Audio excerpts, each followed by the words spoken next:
Welcome to this latest I Am Eden video in our series featuring faculty and staff and alumni in the Eden community.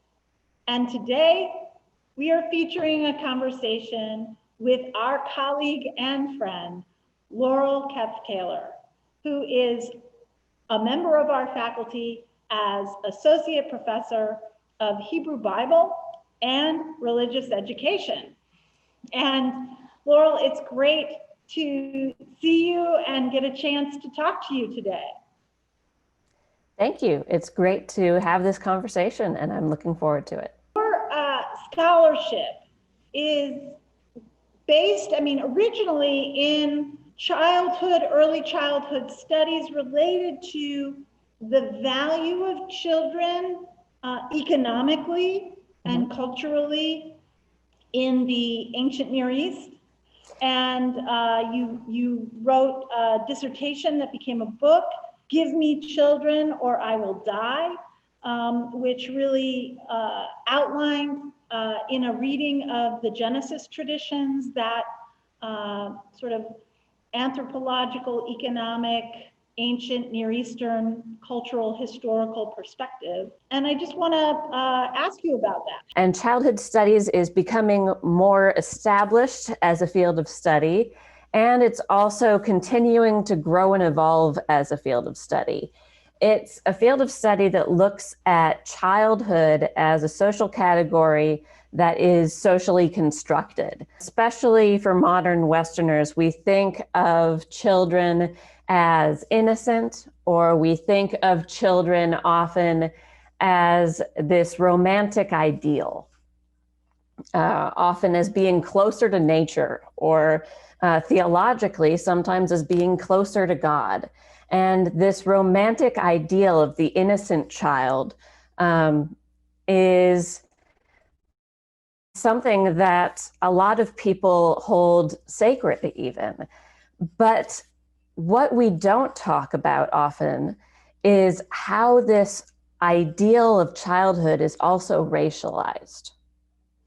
And this romantic ideal of the child is often racialized white.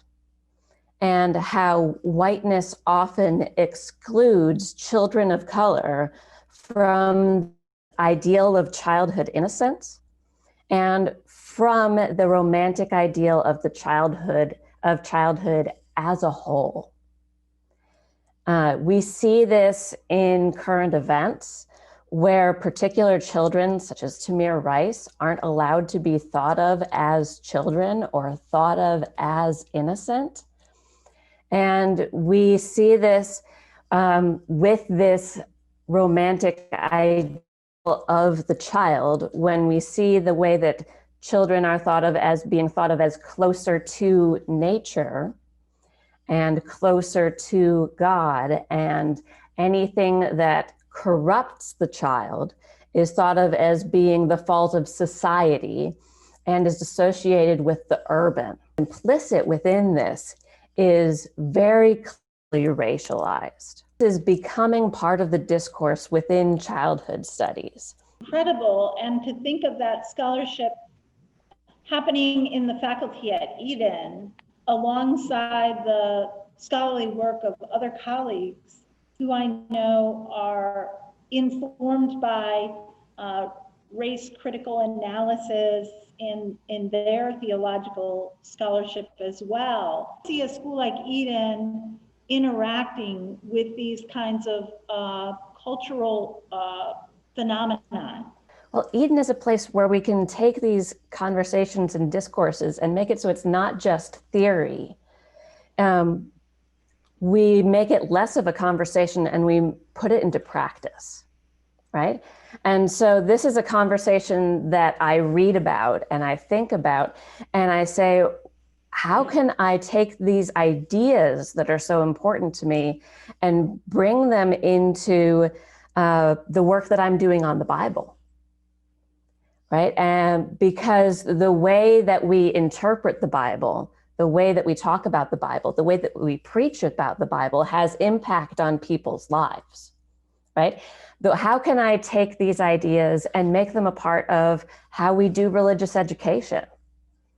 How can we make direct connections between what we're doing in the streets and the way that we interpret the Bible and the way that we do church? I want to take what we're doing on the ground and these ideas of childhood innocence and bring them together. Thinking about how we do church, how we, in the case of children, how we do formation for children, religious formation, who came to the seminary with a vocation in the practice of religious education in the church, and a vocation and a passion for biblical studies, and how you are in the work you're doing now and teaching at Eden, really combining those two things. There's a value in allowing children to interrupt the way we're already doing church, in allowing children to be church alongside us, and to allow children to ask the questions. You know, when we think about the Passover story,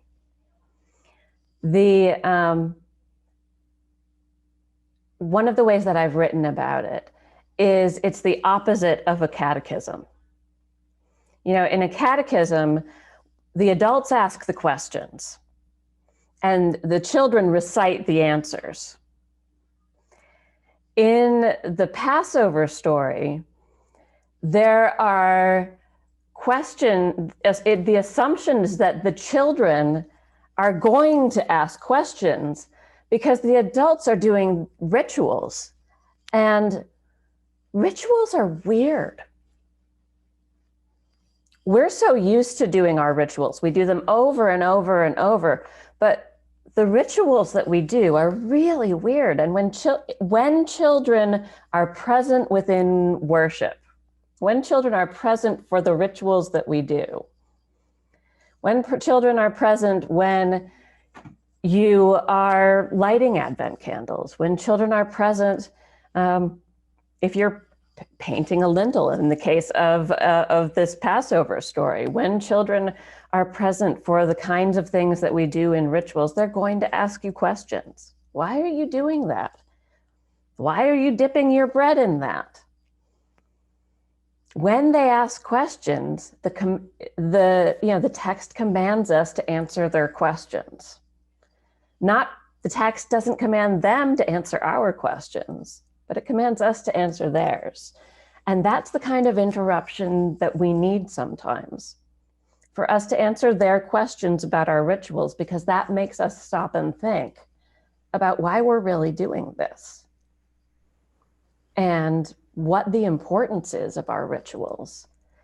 And, you know, right now during the pandemic, we're having to stop and think about our rituals a lot more than we're used to, because we're having to do things differently.